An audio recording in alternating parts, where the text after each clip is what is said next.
sahabat pembelajar, sahabat pendidik, kembali bersama saya di channel Rajin Depan TV GPC dengan moto The Speed of Trust.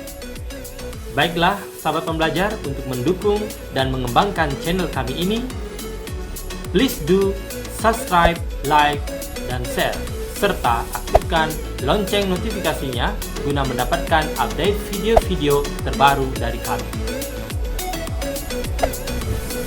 Salam sukses sahabat pendidik. Pada kesempatan ini saya akan bercerita tentang 6 cara jitu hadapi PPG.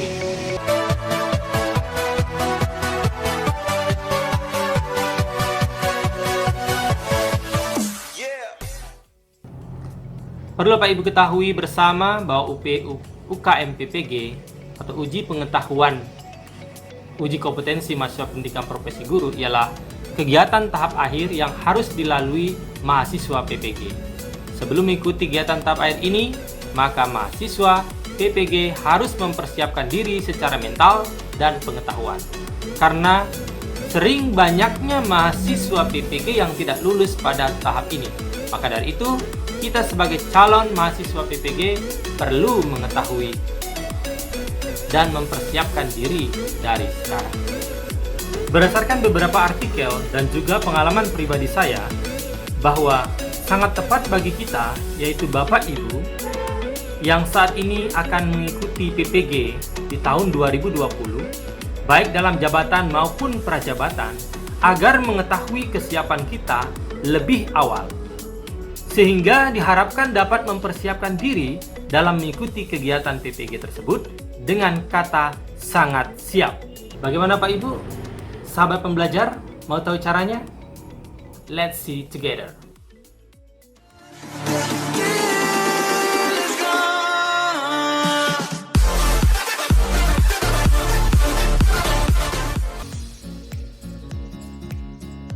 Memperoleh kata sangat siap itu, berikut ini ada 6 cara supaya lulus UKM PPG di tahun 2020. Cara itu antara lain, yang pertama, yaitu berdoa dan jaga kesehatan. Jadi ketika kita melaksanakan PPG, kita harus memperhatikan bahwa doa itu adalah sangat penting dalam hidup kita. Karena berdoa ialah faktor utama penentu kelulusan. Mengapa demikian? Karena bagaimanapun rajinnya kita belajar, kalau tidak disertai dengan doa, terasa hampa dan tak bermakna. Maka dari itu, berdoa kepada Allah Subhanahu wa taala atau Tuhan Yang Maha Esa ialah faktor yang sangat penting, tidak terlihat namun terasa manfaatnya. Jadi, di samping kita berdoa, kita juga harus menjaga kesehatan kita. Menjaga kesehatan kita itu bisa dengan 3 hal. Yang pertama adalah bagaimana kita mengatur pola tidur kita, kemudian pola makan kita, kemudian rajin berolahraga. Nah, mengerjakan tugas-tugas dari instruktur itu membutuhkan tenaga yang ekstra ya, sahabat pembelajar, sahabat pendidik. Karena setelah seharian di kampus sejak pagi sampai sore, tugas dari instruktur harus segera diselesaikan. Karena deadline-nya yang begitu sempit.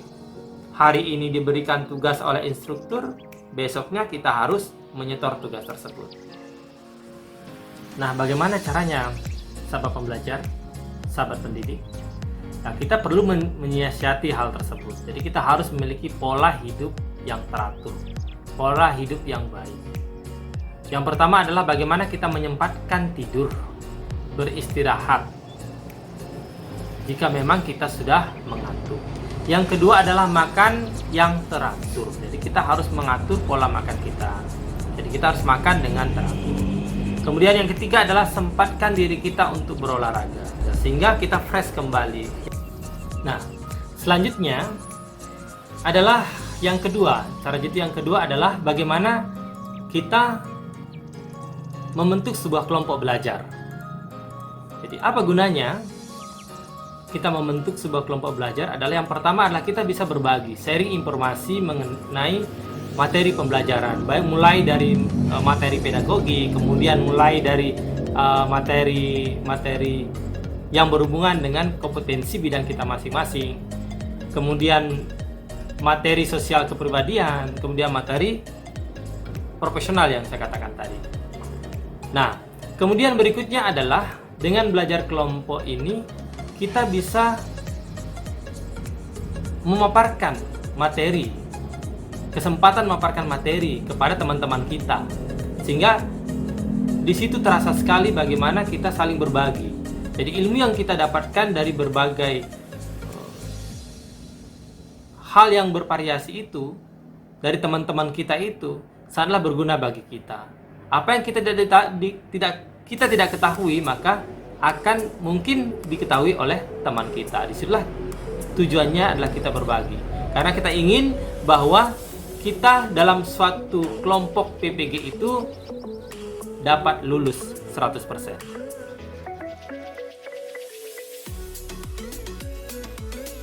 Oke, lanjut Bapak Ibu.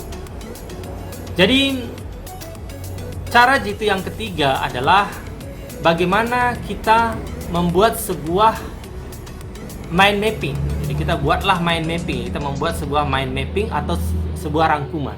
Jadi setiap materi yang sudah kita pelajari, baik itu pedagogik, profesional maupun sosial kepribadian, maka kita membuat sebuah mind mapping. Jadi kita petakan. Setelah kita petakan, barulah kita merangkum juga. Sehingga rangkumlah hal-hal yang penting.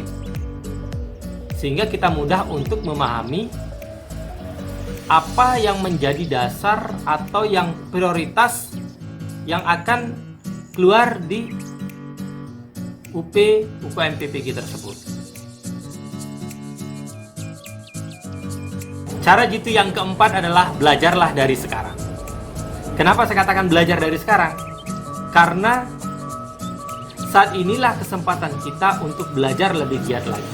Yaitu dengan cara apa? Dengan cara selalu mengerjakan soal-soal yang berhubungan dengan kompetensi bidang kita. Dalam hal ini adalah tentu bidang sebagai guru. Mulai dari pedagogik, profesional, pengembangan, dan sosial kepribadian. Nah, cara belajarnya bisa melalui mengerjakan soal-soal kuis tryout, yang melalui aplikasi Quizizz atau melalui Google Form dan aplikasi-aplikasi lain yang lainnya. Kemudian, cara jitu yang kelima yang perlu kita tahu juga bahwa sehingga kita mampu untuk merasa siap bahwa kita sangat siap untuk menghadapi PPG ini, yaitu PPG tahun 2020 ini. Yaitu apa? Yaitu pelajarilah kisi-kisi soal. Jadi misalnya, apakah kita hanya mempelajari kisi soal yang tahun 2020? Tentu tidak. Kita bisa mempelajari kisi-kisi soal di tahun-tahun yang sebelumnya. Misalnya kita 5 tahun terakhir kita pelajari dari tahun 2015, 16, 17, 18. Ya, atau dari tahun 2016, 17, 18, 19 itu kita pelajari kembali kisi-kisi soalnya. Soal mana yang sering muncul seperti itu. Next. Kemudian yang terakhir, cara jitu yang terakhir, cara jitu yang keenam. Janganlah pernah bosan untuk terus belajar. Jadi janganlah pernah bosan untuk terus belajar. Belajar latihan-latihan soal tryout. Tadi sebelumnya belajar mulai sekarang. Sekarang yang keenam ini adalah yang terakhir. Jangan pernah bosan untuk belajar. Pelajari semua materi-materi yang akan menjadi bidang kompetensi kita. Kemudian selalu berlatih soal-soal sebanyak-banyaknya. Bisa melalui soal-soal tryout, melalui YouTube. Jadi sangat mudah untuk mempelajari soal-soal, sangat mudah untuk mengakses soal-soal yang berhubungan dengan PPG saat ini. Kita bisa melalui YouTube, melalui Google, ya, melalui aplikasi-aplikasi yang sudah di-sharekan sama teman-teman kita. Seperti itu. Nah, jadi demikian sahabat pendidik yang bisa saya bagikan pada kesempatan ini. Karena itu yang kami lakukan saat kami PPG di tahun kemarin. belajar kelompok itu ternyata lebih indah karena kita bisa berbagi antara satu dengan yang lain dan kita bisa meningkatkan knowledge atau wawasan kita. Baiklah sahabat pendidik, demikian cara menghadapi UP UKM PPG. Semoga sahabat pendidik bisa melaksanakan UP UKM PPG di tahun 2020 ini dengan lancar dan sukses. Sahabat pendidik, di dalam video ini juga terdapat link soal-soal tryout UKM PPG, yaitu tepatnya di bagian deskripsi video ini. Dan jika sahabat pendidik ingin lebih mendapatkan soal-soal UP UKM PPG, silahkan bergabung di grup FB kumpulan soal-soal UP PPG menuju NRG. Demikian, semoga video di channel ini membawa manfaat bagi kita semua, dan saya ucapkan terima kasih, sampai jumpa.